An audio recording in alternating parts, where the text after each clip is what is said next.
Hello, everyone, and welcome to the second day of the American Express Leadership Academy Global Summit.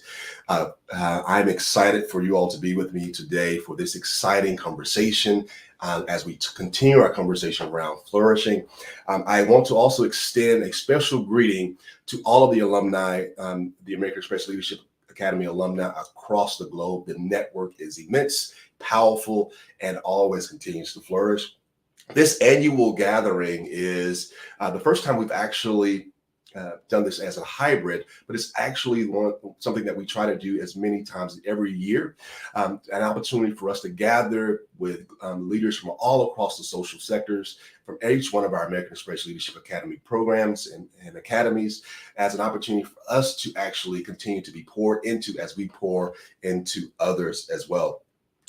This year, we're engaging in our first hybrid building, which is building on the success that we did last year, 2021.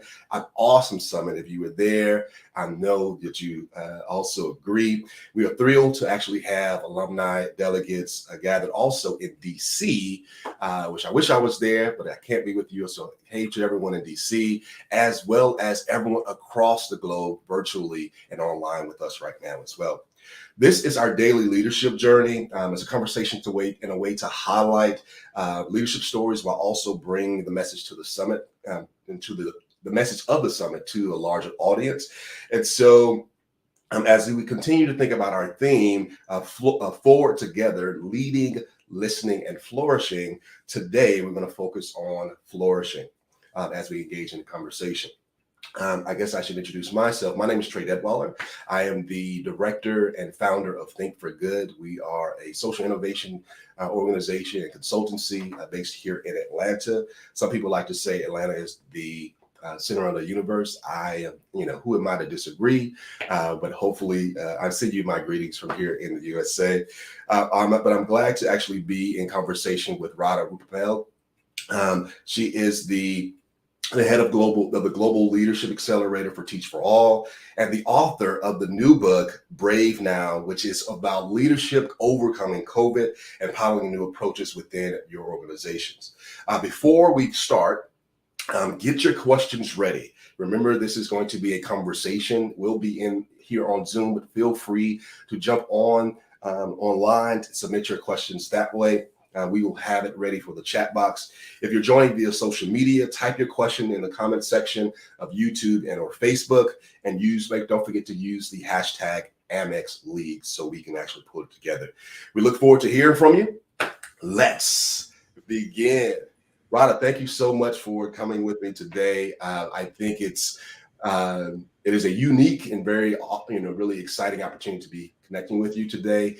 I would love to hear from you just to start us off, to introduce yourself, not only as a global leader, an established professional, obviously, but also as an author. Start with you. Let me know. Could you let the people know a little bit more about yourself and your background and your journey? Sure. First of all, Trey, it's great to be with you. And I also just have heard what an incredible group of leaders this is. So wonderful to be with you all in DC and all around the world. So my name is Radha, and by way of introduction, let me tell you a little bit about my roots and where I came from, because I'm obsessed these days with the idea of understanding our history and our ancestry, because I think it shapes so much of who we are. So I grew up in Canada. I live in New York right now, so I'm calling in from there. I grew up in Canada to parents who were born in Africa, to grandparents who were born in India. So from a young age, I was just so curious about the world. And one of the most formative experiences in my childhood was a trip to India that my parents took me to when I was 12 years old. And I remember it vividly, Trey. I was driving 3 hours on a dirt road, which would seem to be going to the middle of nowhere. And we stopped at this village. I didn't even know why we were there. And immediately a few children gathered around our car. And then in about 2 minutes, this is, by the way, the fastest organizing I've ever seen. We had 100 children, all the kids in the village around our car, excited to see who we were. Now, I didn't even know why we were there. But a few minutes later, someone took us to this hut. And inside this hut, there was a family tree. And that's when I got it. That was our family tree. So this is the village where my family had come from. Oh, that's beautiful. Now, all of a sudden, I started getting curious. I started asking questions to the other kids. I started looking at their lives. Where do you go to school? And I discovered so much then, things like there was no school in this village. The kids had to trek many, many miles away, or many of the girls weren't in school. They had to drop out, even if they did join after a couple of years. And so as a very curious 12-year-old, when I went back home to Canada, I had all these questions. Why is it that I have opportunities and they don't? Why do I take my education for granted and they don't even have a chance? And so that began a life of questions. And so I spent many years working in global health, global education, oftentimes going to places like Africa and India where I had roots. And that brought me to the work that I do today. And, what I saw when I went to many of these different contexts were systems that were broken, things that were not fair, things that weren't just. Some people had opportunities, others didn't. But every country I went to, I would also see pockets of hope, where things were working. And when I looked at why that was, it always came down to people, right? It always came down to leadership. And when I say leadership, I'm talking about leaders like you who are willing to do something in the face of something that's unjust, or, a teacher leader who would have the courage to stand up for something like kids being in school. And so these days I had a Global Leadership Accelerator at Teach for All. We're a network of organizations in 60 countries around the world. And our vision is a world where all children have the opportunity to fulfill their potential. And one last thing I'll say, Trey, is my belief and what drives me in my work is I believe that if we want to change systems out there, we have to start with the deep work in ourselves, right? We've got to know ourselves, know our strengths, unlearn our prejudices, be willing to learn together and listen to one another deeply. And so that's the work I get up and I have the privilege of doing every day. There's necessary for a fist bump. We can do it virtually. I think, we talk a lot within our network as well that all leadership starts from within. Yes. And so that just hits home. Let's get into some of these questions. Thanks so much. I am really excited about this. This is going to be good. There's some couple of questions that I'm really keen in on. And so you'll see me zoom in and just try to solve I'm with you. Possible. So, I was thinking about flourish a little bit more, which is our theme for today. And, to make bold, sweeping gestures in the state of being an activity to grow. These words really resonate with, our current times, things that we are needing right now. Can you share some initial perspectives on the importance to be on being able to flourish in the context of leadership?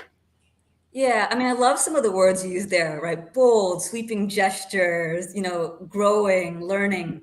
And I think these are so important, right? And especially in times of disruption, right? We've gone through a collective period of disruption. And this is daunting and it causes a lot of pain, but it's also our moments of greatest creativity, right? And so that's what I've seen. So for example, in education where I work, schools are shut down. We have to go to distant learning. Vulnerable communities are affected more than any, right? And so we could fall when these things happen, but I've seen the opposite, right? I've seen a lot of people flourish and be creative in the face of these challenges, right? I think about these teacher leaders in Morocco who there was no internet access. And so they started teaching kids by WhatsApp using their parents' phone. Or there's another set of teachers in Nigeria, same issue. And they were so creative. They basically banded together and said, we've got to keep kids learning. Schools are shut down. There's no computers. We're going to partner with the government. And they now have launched education by radio, which has taken off in other parts of the world as well, right? Such creativity. Nice. But the one thing I'll say, Trey, about that definition you talked about flourishing is that's a lot about action. And as leaders, so much of our work is around action, what we're doing. But what I've discovered through my work is that equally important is who we're being, right? How do we show up every day, right? So if these teachers are doing, and they come to the classroom and then they're stressed and exhausted and burned out, we know that's not good for kids. Same thing with all of us, right? So if we're doing, and then we show up and we're fragmented and we're stressed and we're exhausted, that is not good for our social change work. Trey, just I think earlier this week, I was talking to this amazing social entrepreneur in India, and he has built this great organization that's focused on kids' socio-emotional learning. So he's teaching kids agency, teaching kids collaboration. And he said to me, Radha, you know what I realized 5 years ago? My team came to me and it was a horrible moment. They said, you're doing this work out there with kids around, believing in their leadership, believing in collaboration, but that's not the way you are with us. With us, you're a very patriarchal top-down leader. And, thankfully, this guy's such a reflective leader, so he turned things around. But I think that's my point here, that flourishing is not just about what we're doing, but it's also around who we're being and can we be consistent. So if I want compassion in the world, am I being compassionate? If I want love in the world, am I being loving? Absolutely. It's very difficult for us to give anything that we don't already have. That's exactly right. Absolutely. Now let's keep going. That's so good. Get your questions ready, because I think for folks that are watching, get your questions ready, because I think you're creating a nice conversation in people's head right now that I think is going to be pretty cool. So I think about challenge, and like you said, we've had some challenging years. you would say that's the easy. That's an understatement. Yes. That's an understatement. But I think it doesn't necessarily define our leadership. It's really about the ways that we leverage the opportunities, leverage the skills, the inner strength to really push through. Have there been ways and methods, and just what has been your way of really inspiring you to really push yourself, and your teams to flourish despite the challenges they may be facing? Yeah, well, let me make this real and personal. So, oftentimes it's through our personal challenges that we learn how to lead in our organization. So about 2 years ago, I went through the most difficult experience of my life. So it was April 2020, the peak of the pandemic, and I fell seriously ill with COVID. Now, this was a time when no one I knew had got COVID. This was a time when New York City had just shut down. The doctors didn't know what they were doing. They were making makeshift hospitals. There was no vaccines, no medicines. It was a period of complete chaos. And I went from being the healthiest of my life to completely bedridden. And there was nights when I wasn't sure if I was going to make it. So I had deep bouts of fatigue where I couldn't even get out of bed. I couldn't even walk down the block without losing my breath. My heart stopped working properly. They found a brain lesion in my brain. And so my life just completely turned around. And this lasted months and months and months. And, what I just learned so much through this experience. I mean, the biggest thing I learned is, number one, we're all going to have turning points in our life. And we're going to have a choice. Are we going to let them knock us down, or are we going to rise up? Right. And we always have a choice. Now, I was lucky to have incredible support around me. So that's the first thing I tell people is, when you're struggling, reach out to other people. Right. One of the stories that I tell is I had a colleague at work who started reaching out to me every day. Now, when I grew up, I learned to be private about my feelings. I learned that, projecting strength is, hiding all the things that you're struggling with.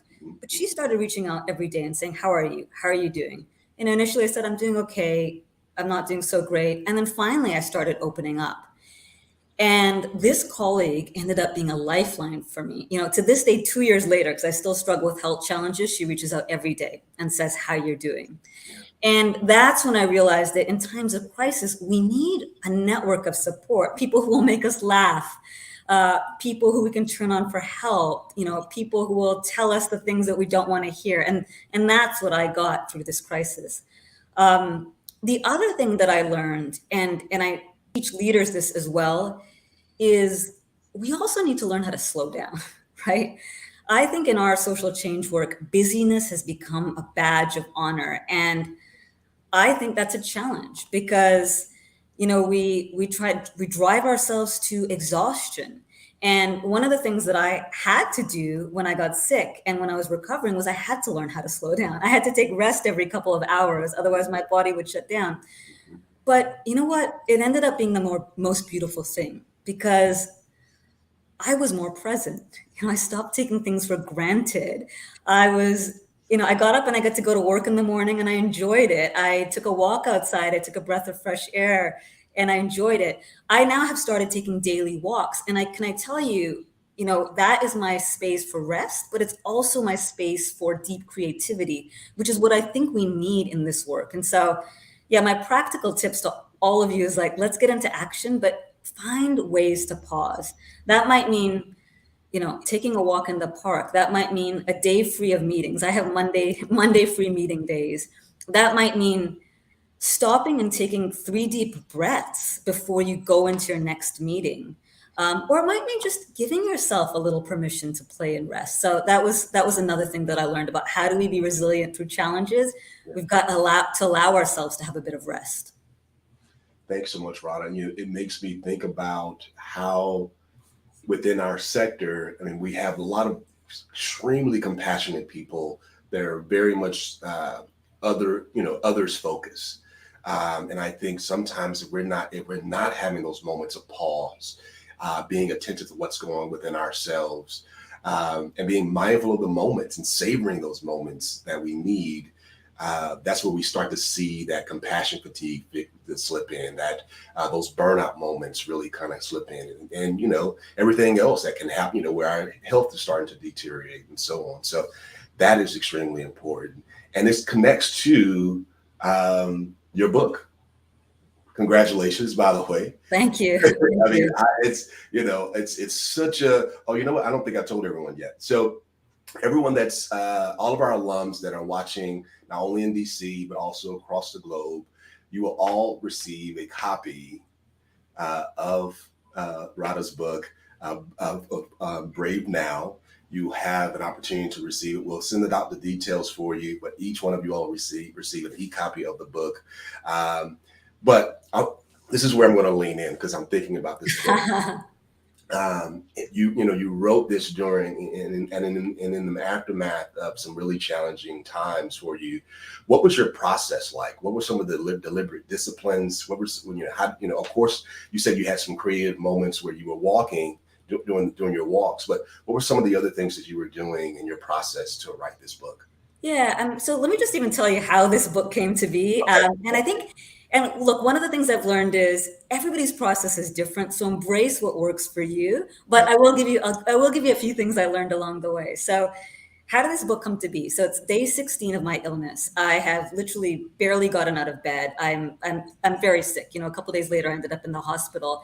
And there's this virus around the world that no one knows about. And so I wanted to tell people about it, but I also wanted to tell them what I was learning along the way. So in 1 hour, I got up, I wrote a post, I put it on Medium, put it on social media. And in a week, it went viral. 20,000 people had read it. And they said, Radha, you've just given us some perspective. Can you please write more? And honestly, that's the first time I'd ever put any public writing out there. But at that point, I had nothing to lose. And so that's how it started. People encouraged me to write. And so, in the next months between waves of pain and fatigue, anytime I'd have a spare moment, I would just write a few words, right? Anytime there was some inspiration. And literally that's how this book came to be. I didn't overanalyze, I didn't overthink it. I just started writing and I just took the next step and the next step and the next step. And yes, there was some discipline towards the end, right? You have to commit to doing it. Yeah. But here's the thing that I learned. It took me 40 years of my life to write something, even though when I was a kid, that was one of my favorite things to do. And I think about why that is. And it was because for the first time in my life, I was fearless. Like I didn't worry. I didn't care what people are going to think. I didn't care. I didn't even know if I was going to make it to the next year. And so maybe that was a bit of a gift, that fearlessness. And whenever I had even a moment of doubt, what I would do is just come back and ground myself to why am I doing this? And it was so clear to me, because I met while I was hundreds of other people who are sick or struggling with something else, right? When I wrote my article, strangers reached out to me and started confiding in me in their challenges. But I didn't realize they didn't have the support networks I had, or they didn't have the tools that I had. And so, by the way, this is a trick that I use now to this day whenever I feel fear. And it's something that I do with other leaders as well. I say, look, to myself, I do this. And to others, I say, where do you want to stand from? When you're writing, when you're raising money, when you're sharing yourself with the world, do you want to stand from a place of fear?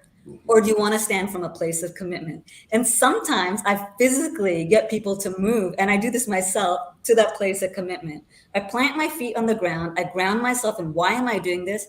And I find that I'm less afraid. And so I think that's the biggest thing I learned, right? Just let go of fear. If you feel like you have something to offer the world, do it. It may not be perfect. I learned a million things I would have done differently, but in the end of the day, I'm proud of the fact that I put something out in the world.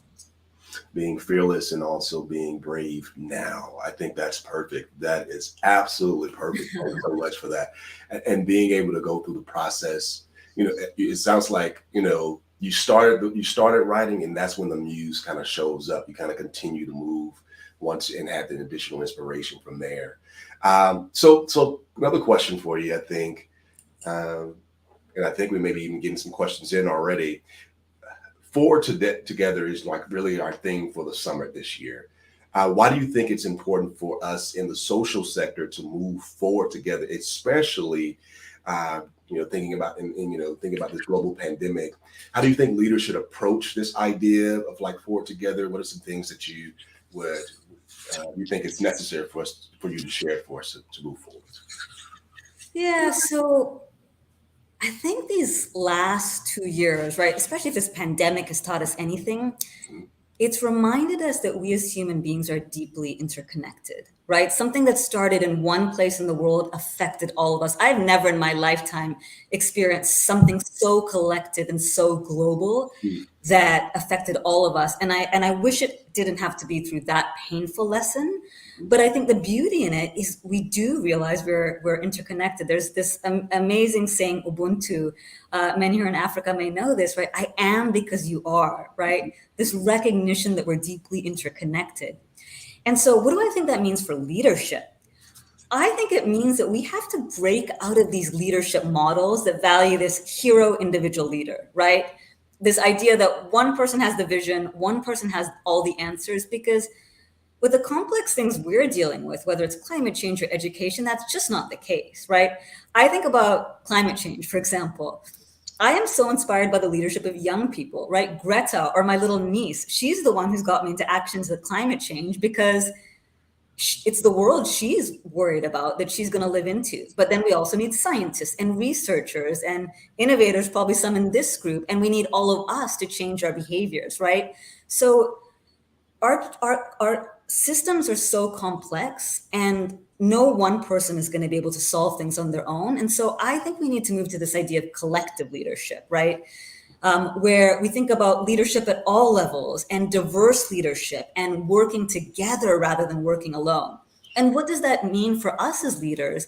I think it means we just have to ask a different set of questions, right? How do I move away from my vision to our vision, right? How do we co-create it? How do I move away from, being very exclusive, a small group of people, to being inclusive, right? Asking who's missing from this room, who's missing at the table.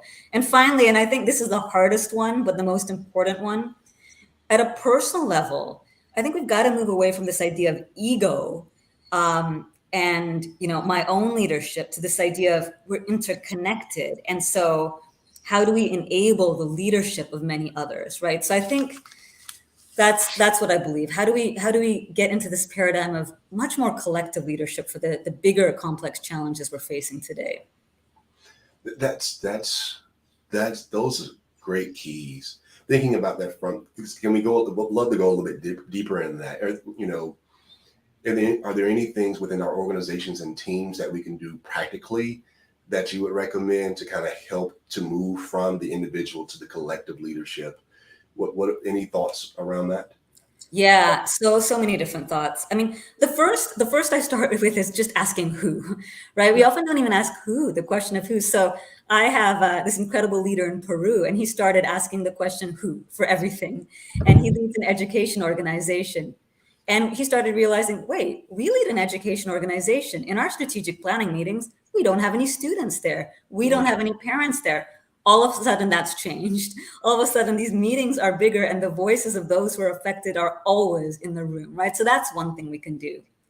The second thing, and this is something I'm deeply passionate about, is if we want to work together, we first need to start by understanding the strengths in the system, right? What are the strengths of everyone in a team, right? It's like a sports team. You want to know who's the person who's good at scoring goals. You want to know the person who's good at assisting. You want to know the person who's good at motivating. You want to know the person who can help us get further when we're behind and we need that motivation. And the same thing with teams. Now, here's the challenge. And Trey, you were talking about this before when you said, we're not very compassionate or generous to ourselves, right? We're often the hardest on ourselves. So the first thing I say is, if we want to work together and we want to know the strengths of our team, I think we first need to stop and celebrate our own strengths and get present to our own strengths. And one of the ways that I do this, so I'm a huge believer in super practical things we can do in a minute or less, because we're all busy people. Mm-hmm. And so one of the practical things I do is a little micro practice that I call an acknowledgement practice. Actually, do we have a minute? Should we just try this on? Because it only takes. I would love to try this on. Okay. Hopefully everyone that's watching would like to try it on as well. I think we. All right, Trey, I'm going to work with you, and then we'll. Okay. We're going to try something. We'll play a little here, right? Okay. So this is a simple practice, and what I get people to do is just take 30 seconds and acknowledge yourself for something from the last day or week, right? So I'm going to do this, Trey, and I'm going to ask you to do this too. So I'm going to put you on the spot. And it can be something small, right? So let me just see what's there for me, right? I want to acknowledge myself for sharing a deeply personal story on a group live stream, because that's not easy to do.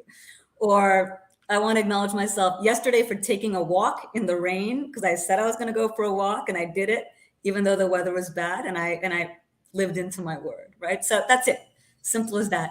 Trey, let's do it for you. What's something just small you want to acknowledge yourself for from today or this week? I want to acknowledge myself for stepping up to a call for a workshop that I was not necessarily prepared for, but was able to make happen.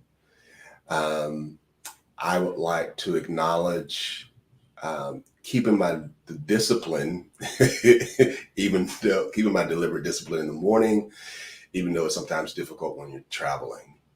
And I want to acknowledge being faithful to the plan, regardless of the challenge that I've had this week. I love that, Trey. You know, and I'll just acknowledge you back, right? I want to acknowledge you for showing up for that call. I want to acknowledge you for your discipline, and I want to acknowledge you for being faithful to your plan, because that shows some commitment to what you're up to, right? Commitment and discipline to the bigger things that you're up for. All right. You know what? I know there's people together in DC, and this might be a bit awkward because we don't do this for ourselves. Right. If you're sitting there live, let's just take 2 minutes and acknowledge yourself. And if you want to be brave, because the theme of this is brave and flourishing, turn to the person next to you and just do what Trey and I did. Like, take 2 minutes right now and just acknowledge yourself for something in the presence of someone else. Yes. And if you're on the live stream and you're sitting there alone, you can just do this silently for yourself. Just take a moment like Trey did. Thank you for modeling this so beautifully, and take a moment and just acknowledge yourself. I'm going to give everyone 1 or 2 minutes to do this. Okay. Let's do it.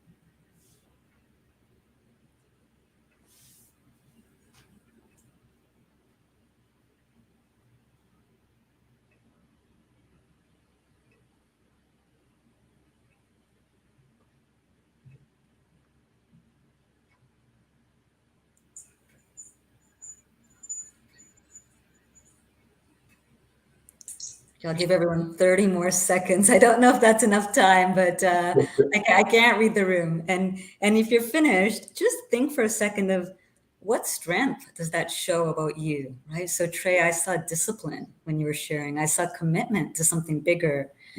I saw persistence in the face of something that wasn't that easy. So just think for a moment about what strength that demonstrates in you and the other person if they share it.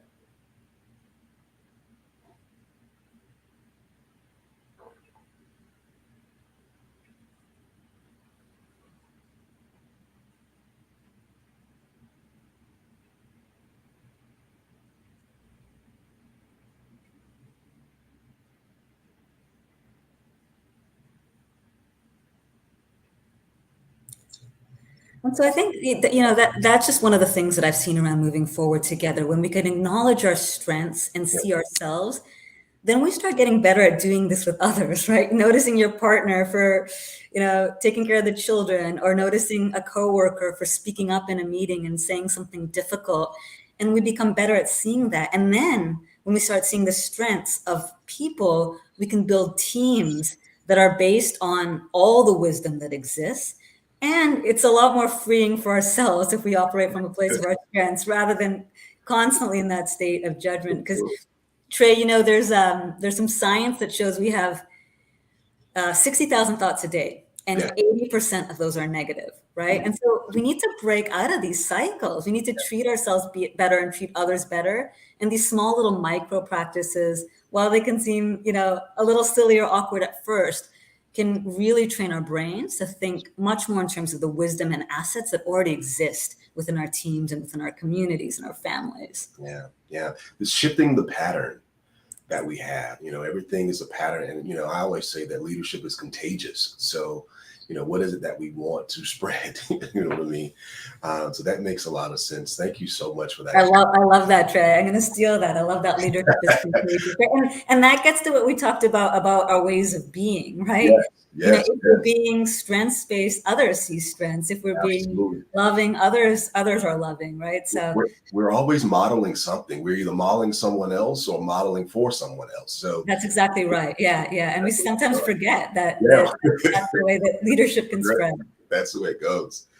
Hey, so before we transition over to some questions, and I think hopefully everyone has an opportunity to really go through that exercise. One, I'm just saying before I even move on, I think that was really affirming at the end of you acknowledging the acknowledgement. That is really powerful, because I think, folks, if you starting to incorporate this into your life and leadership, you may find some significant ways, or on a daily basis, that you can flourish as well. So I just want to impress people to try that exercise on a regular basis again. As we're going into, before we go into the questions from our audience and the network, what's getting you out of the bed in the morning? What's motivating you, thinking about that, your personal motivation? I like to, that term, the ikigai. What is the thing that's like getting you like to jump out of bed and like, okay, I'm ready to go? What's one thing or the number of things that's motivating you right now? Yeah. So my favorite thing is seeing people have light bulb moments when they felt stuck and then something shifts. And sometimes that's for me. Sometimes that's I'm working with a teacher. Sometimes I'm working with a CEO. Just the other day, I was with my 8-year-old niece, and I taught her some deep breathing, and she was completely frustrated. And all of a sudden we settled down, and she had this moment. She's like, I can let it go. I can just let it go like that. And so I just love when people have light bulb moments, because I think sometimes we get in this pattern where we get stuck, and I don't think we have to stay stuck. And I think we all have supports to help each other. So yeah, that's what gets me out of bed every morning, just activating some of these light bulb moments. I also recently I loved music as a kid, and I recently got myself a piano. So that's another thing that I'm having some fun with these days. Nice. I love that. Anything that you're playing right now? Any favorite tunes that you're playing? I'm trying to learn a little bit of the blues. I realized that all the ways I learned piano before were very classical and technical, but I'm much more of an improv person. So I'm learning with the beginner's mind and just having some fun with it. Will there be a tour coming up soon? Is that what you're saying? I'm definitely not good enough for that one, but I'm sure that there's some musical wizards in this group. So maybe it'll be a challenge back to the group. Maybe that's something that we can affirm a little bit later. We'll see how it goes. Let's jump over to some of the questions. I think we're getting a few in as we move And I see a few coming up. Actually, here's one. So Jennifer from Texas asks, "Thank you for what she says. Thank you for sharing your vulnerability. How do you keep your network strong? As someone who lived in many places, how do you create, build, and maintain that particular community?" Yeah, it's such a great question. Um, yeah, and it's tough when we've lived in so many different places. And yet I find that particularly when I've been in a different place, some of my bonds are the strongest from, places in different parts of the world. Yeah. But it's a good question. Let me think about that. How do I maintain and build community? Um, I think I recognize that, look, we have space for a certain number of connections in our life. And so in every place, I always have a few deep connections, right? The ones who are the people I can go to in the middle of the night, and you can't have that with 100 different people. And so I think I've just learned to accept that our connections will grow and change over time, and they will look different. But one of the things that I have learned about building a community is try to find different people in your tribe, right? Try to find the people you can call in the middle of the night. Try to find the people who can make you laugh.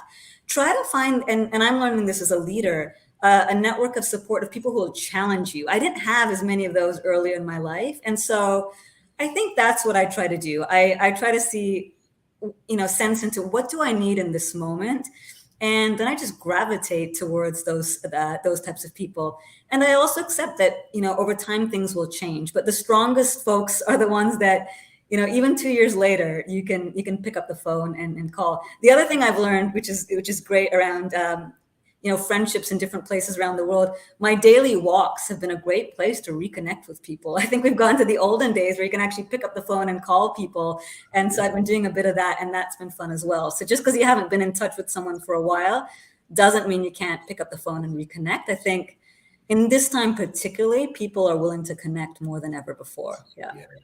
So you bring them on the journey with you on a walk or something like that. You're getting your exercise in, you're getting your space, you're having your moment, and you're inviting them into that moment as well. I think that's pretty dope. And I think the other thing that I learned, and this is like when I was sharing my book with people and sharing my personal stories, sometimes it's not the quantity or the time you spend with people, it's the quality of that connection. And so one of the things that I learned, when I went through this difficult experience, is I started sharing myself at a much deeper level, because someone would ask, "How are you?" And I literally had to reveal some pretty deep, dark stuff. But what was amazing was the quality of what I got back. Then people started sharing at a much deeper level. So that's the other thing. It doesn't have to be about time. You can spend 10 quality minutes with someone and ask a real question. Don't ask, "How are you?" Ask, "How are you really?" Mm-hmm. Don't ask, "What's up?" Say, "What's bringing you joy?" Yes. What are you struggling with? How can I be helpful? Just a different question can change the conversation. So that's the other thing that I've learned. Radha, that's the practice of the second ask. That first ask is usually something that's canned. It's already there with us. Something that we use. "I'm doing well." Yeah. But those people that know you well, that you have some great intimacy and connection with, they'll do the second ask. "How are you really?" And that's when, there's a moment. There's a moment. I do that, by the way, with my teams too. So I've actually just changed. Like, I sometimes ask that question, "How are you really?" Or we really think about the questions we ask at the beginning of meetings. Sometimes it's, "What brings you joy?" Or if we have a longer team retreat, I'll say, "What's been a turning point in your life?" And you feel comfortable sharing what you want to and what you don't want to. But I found there's people that I've known for years, and until you start asking a different set of questions, you're going to get this level. And just by the power of one question, you can get much deeper, and you feel so much more fulfilled. Love that. Love that. Love that. Thank you so much for that. That's good. I hope everyone's listening. Let's go to another question. Let's see what we have in here. Rebecca from Botswana says, "Now with the great return, it saddens me that we are going back to business as usual and abandoning those creative things that kept the doors open. What are some of your views on this?" Yeah, it's such a great question, Rebecca. And I know I've worried about this too. I've worried about this at a collective level, and also at a personal level, right? You learn a bunch of things, you start connecting deeply with others, you're much more creative, and then all of a sudden you get back into that pressure pipe. So here's what I've learned. We as leaders can be the one to disrupt that. And we just simply can create a conversation around that. So one thing I did with, my teams and my community and even my friends is saying, what's one thing we loved from the last year that we tried differently that we want to keep? And how do we keep that alive? And what might get in the way? And just creating that conversation, we started realizing, in our organization, we started making a commitment to well-being in a much deeper way. And people said, well, we don't want to lose that now that we're getting much more busy. But just by opening up that conversation, saying, what's one thing we want to keep and how do we do that? That actually got us back into it. That allowed us to stop being in those old patterns. So that's what I would suggest, Rebecca. You just asked a great question here. And I think you can be the one to disrupt that in your environment as well. Love that. One thing that we should keep as we move forward in this next phase. That's great. We got another one coming in. Angela from Washington, D.C. asked, bringing together diverse perspectives across ages and culture and so on. How have you actually fostered environments that welcome collective leadership and those conversations? And how do we really push and ask for those different questions? Yeah. So in our work at Teach for All, where we're building collective leadership, so much of it starts by, again, these diverse perspectives. So the first thing is who's in the room. We actually measure diversity on many different levels. We measure it in terms of regional diversity. We measure it in terms of if we're working in communities where kids are facing deep challenges, do people on our staff have those same experiences and those lived experiences? So the first thing is just, do you even have the right set of people in the room? But then the second thing is, how do you create environments where everybody feels welcome? And again, I think that starts with a lot of work to understand our own biases and prejudices. Understand, what did we believe about other people growing up? Who did we surround ourselves with? Who did we not surround ourselves with? What things do we have to unlearn, right? And that is some deep personal work. But I think that if we want to be able to listen to others who are different from us and really allow for collective leadership, we actually have to do that deep work together. So we invest a lot in just having these conversations. And I'm not saying it's easy at first, but after years of doing it, it does get a lot easier. And especially when we as leaders model and say, I used to believe this, and I'm embarrassed to say I believe it, but that's the truth. And this thing happened, and now I've shifted.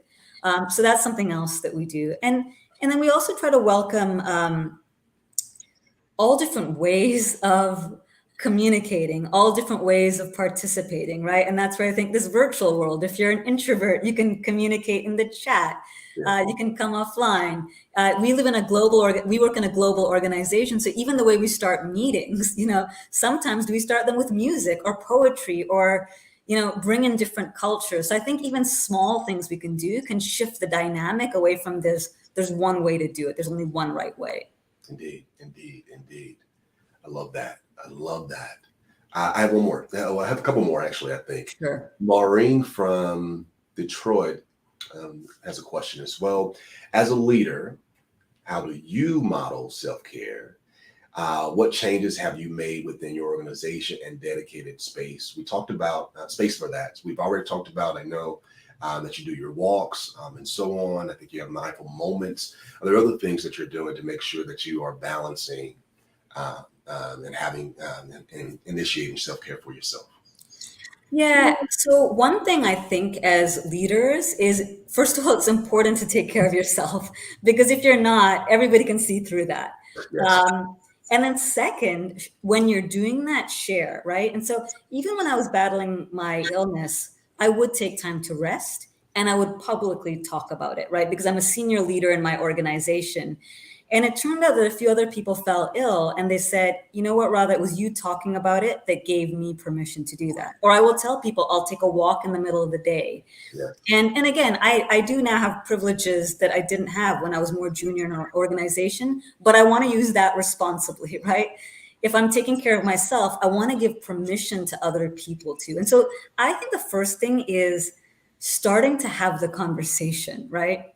But that's not enough. We can't just do it at an individual level, right? So for me, what does self-care mean? It means taking rest when I need it. It means spending time with family. It means being able to communicate how I'm doing. But then we need to do things organizationally and at structural levels, right? So a lot of times we have the conversation, what's prohibiting self-care, right? It may not be, people might not be able to take rest because we're trying to do too much in the organization. So that means we have to have a conversation around priorities, or we are understaffed. So that means we have to have a conversation around staff. So I think it's how do we get to some of these root cause issues? And then, in our organization, when the pandemic happened, we did a lot in terms of saying, you've got flexibility in terms of your working. You can work at the hours that you want as long as you're meeting your deliverables. You can take time off if you need to be with your children. And we give a lot of flexible care. And I think that also modeled that at an organizational level, we care about it. The final thing that I'll say about self-care, because I've been thinking a lot about well-being in our schools and then in our environments, is it's not just about rest. Sometimes our well-being is tied to, are we doing work that's bringing us joy and meaning? Are we breaking free of these negative thought patterns? Like, I'm not good enough. I need to be in control.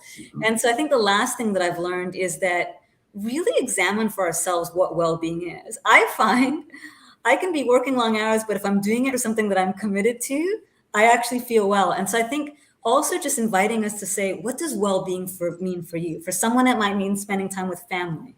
For someone, it might mean being committed to purpose. For someone like me, it might mean having the flexibility to take rest when I need it. So I think that's the other thing, is like creating a conversation about what it means to us individually, and then giving people enough flexibility to take care of it in their own ways. Thank you so much for that. Folks, if you didn't hear that, it sounds like also Radha is actually giving us permission to take care of ourselves here. Sometimes we may be waiting on someone to say, okay, is it okay? It sounds like you said, it's okay, go for it. And we have permission to do that. Thanks so much for this, for that. So let's see, I have a couple more last, and I think we'll kind of, I think we have a couple more, a little time for more. Wimi, who's actually an Atlas Core Hilton Prize Scholar. And we love our actual community start to intersect.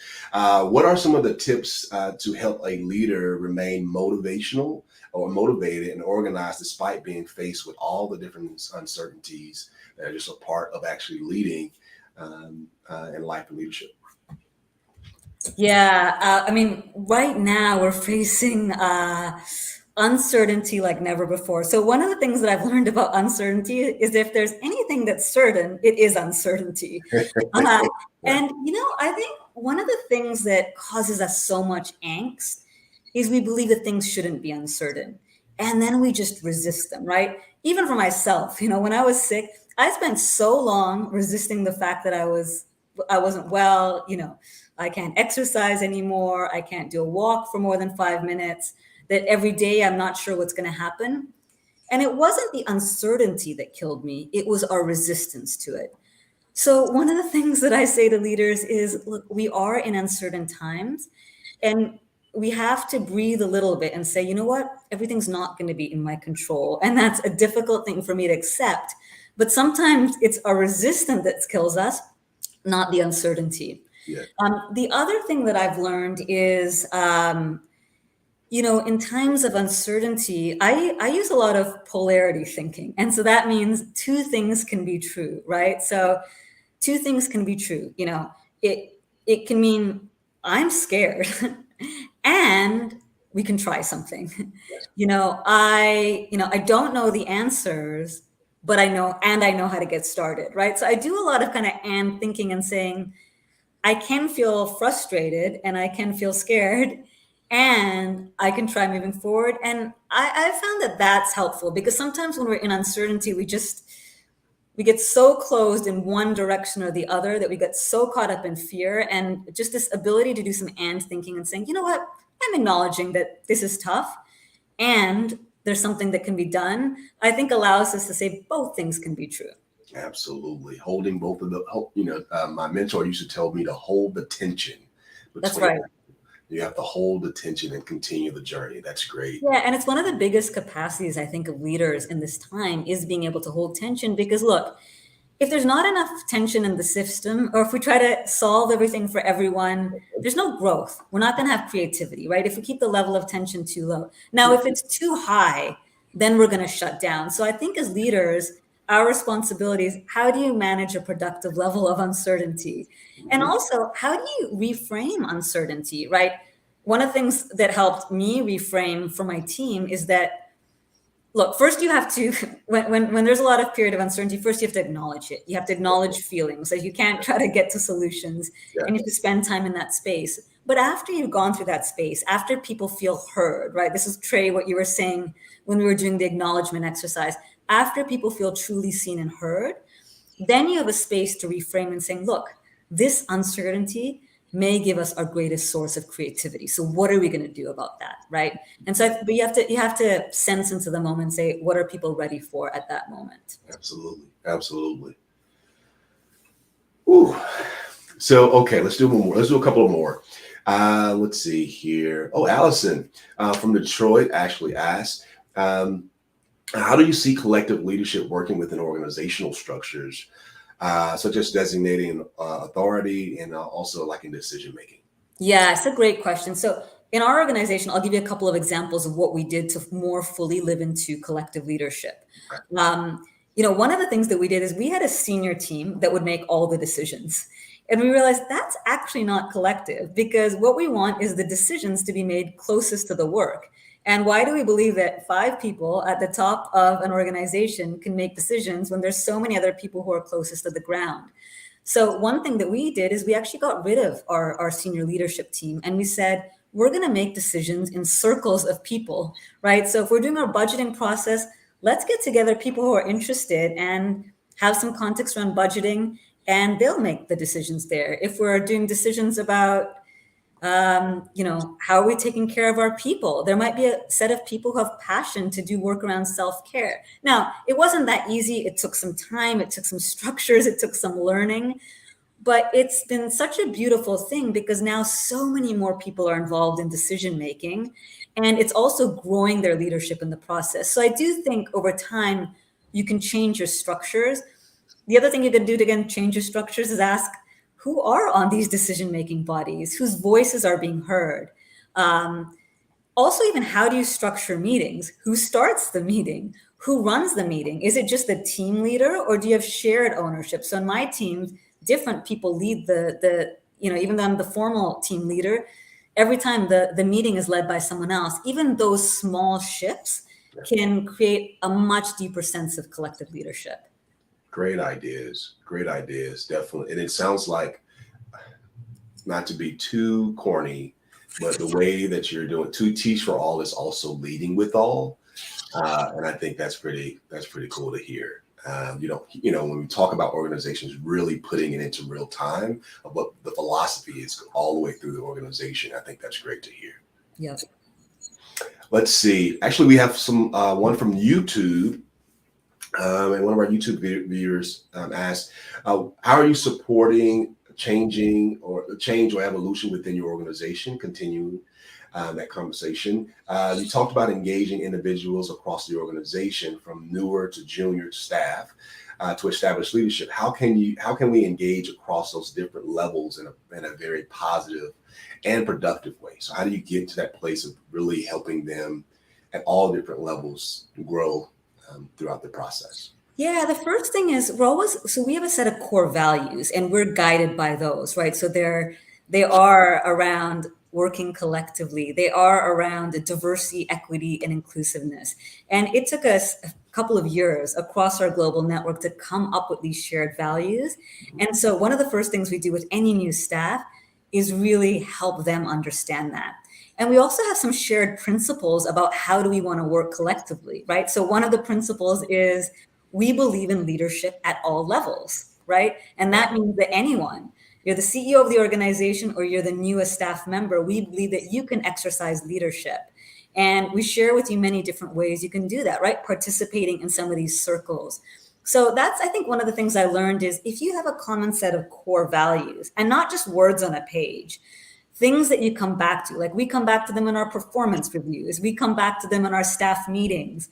Once a year, we have a discussion on each of our core values and talk about stories of where we're living into them and where we're not.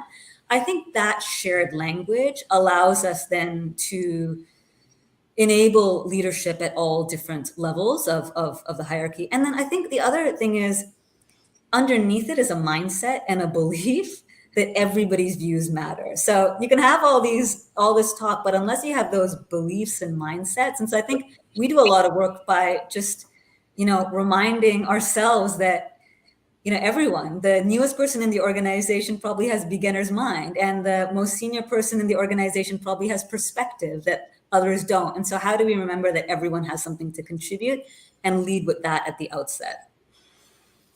Radha, this has been a wonderful conversation. I do hope that everyone was taking notes to teach it later. I think that is going to be key. Hopefully, we know that our pen and pad usually has a better memory than our mind. So I hope people were taking notes during this entire conversation. It has been remarkable. Any final words? Any closing statements, if you will, that you would send us with as we go and move on to the next phase of the summit? Well, let's see.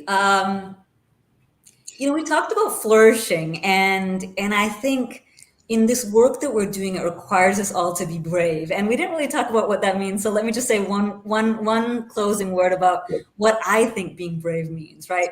I don't think being brave means the absence of fear, right? If we're doing big, bold, courageous work, we're going to get scared sometimes. Yes. But I think it means taking on every day newly, even in the face of fear, right? It's about treating yourself with compassion and others with compassion. It's about embracing these hard moments, not as difficulties, but as sources of wisdom, as ways to connect with one another. And it's just having the courage to be vulnerable and to be yourself. So I think the final thing I'll say is, being brave, it's not reserved for a select few people. I think any one of us, particularly anyone here, in any moment can choose to be brave. And so I encourage you, as you're doing your big, bold, courageous work, which I know you're all up to, is, when you get stuck, just remember, in any moment, you can choose to be brave. And I'm so excited to see what you all get up to in the world. Radha Ruparell, thank you so much. Everyone, make sure that you get prepared to read Brave Now. I want to say thanks so much to everyone as you've been informed and hopefully inspired. I definitely also want to say thank you to American Express for your continued support of this summit and this conversation. And I'll also like to make sure that that just to stick around with us for a quick second as we do a little highlight of one of our leader stories, one of our dynamic members from the alumni community. Thank you all so much. Be well and be brave.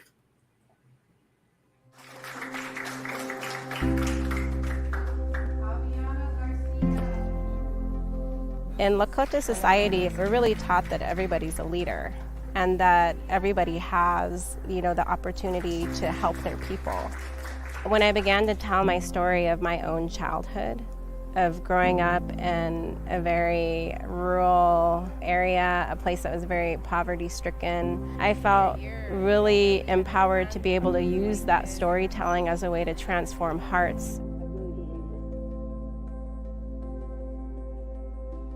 Our organization, Native Americans in Philanthropy, has been focusing on advocacy to level out the playing field for Native Americans. For me, part of that is working in unconventional ways. We brought 1,000 women to the Women's March to educate and advocate on behalf of access to health care, violence against the earth, violence against women, and education. So it was really a sacred experience. In recognition of her commitment and outstanding leadership, I would like to present Sarah with this award. Anybody can do this work. It doesn't matter where you come from. It doesn't matter, your socioeconomic status. making change is hard. But if I can tell this story that's a transformative story that can really get to somebody's heart and can push them to impact, to make change, then that's what I want to do.